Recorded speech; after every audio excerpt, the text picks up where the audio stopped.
Kukuha kami ng apostille, red ribbon, para sa driver's license.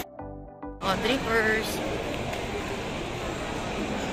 Ayan, DFA. May ibang department po sa DFA for apostille. Wait lang po. DFA Manila.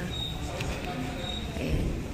Mga trippers, kumuha po kami ng apostille para sa walk-in. Pwede na po yung diretso dun. Walk-in line. Dito naman po, online appointment lane.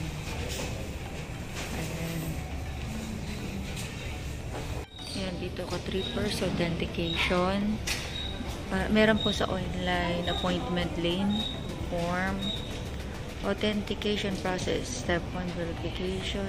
2, processing. 3, payment. 4, releasing. Meron pong sa walk-in. Pag may available slots po, walang problema. Ayan. Pwedeng mag-walk-in. Magdala lang po kayo ng Xerox ng valid ID. Then, kuha po kayo ng form dyan sa walk-in lane.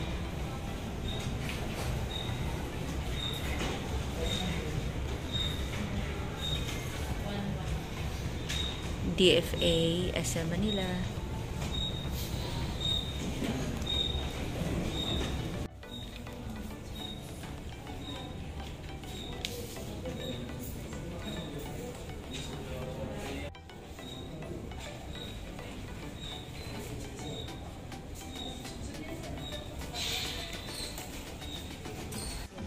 Xerox. Ayan po, may nagsi-Xerox po.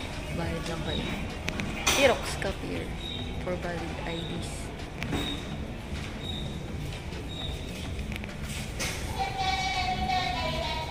Kaya trippers accommodating yung sister mobile. Pila ka muna sa walk-in line para sa form na to. Then, upo ka. Dalawang choices expedite saka normal. Yan yung expedite. 2 days, 5 days yes.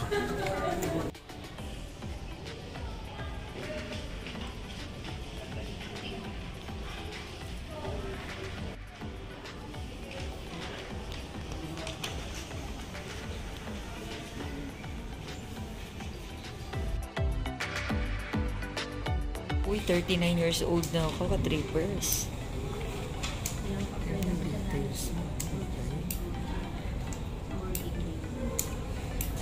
Yan, dito yan.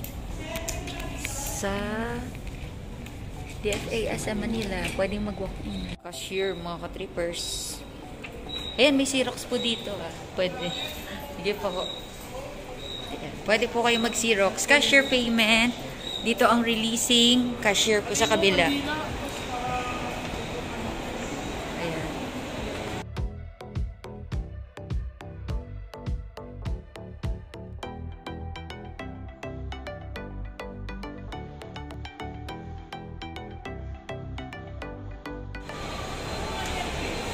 Releasing day.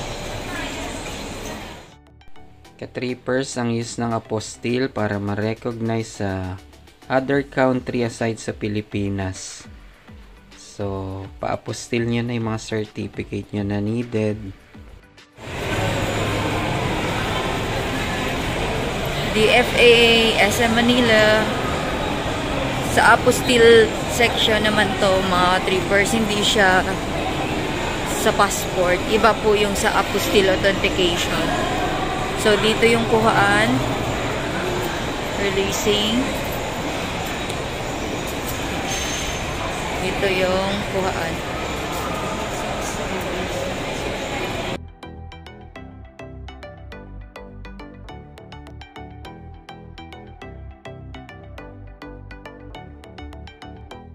So, ka-trippers, before, red ribbon tawag kasi may red na ribbon. Ngayon, ang tawag na apostille.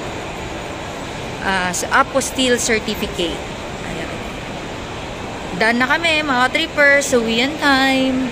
DFA NCR West.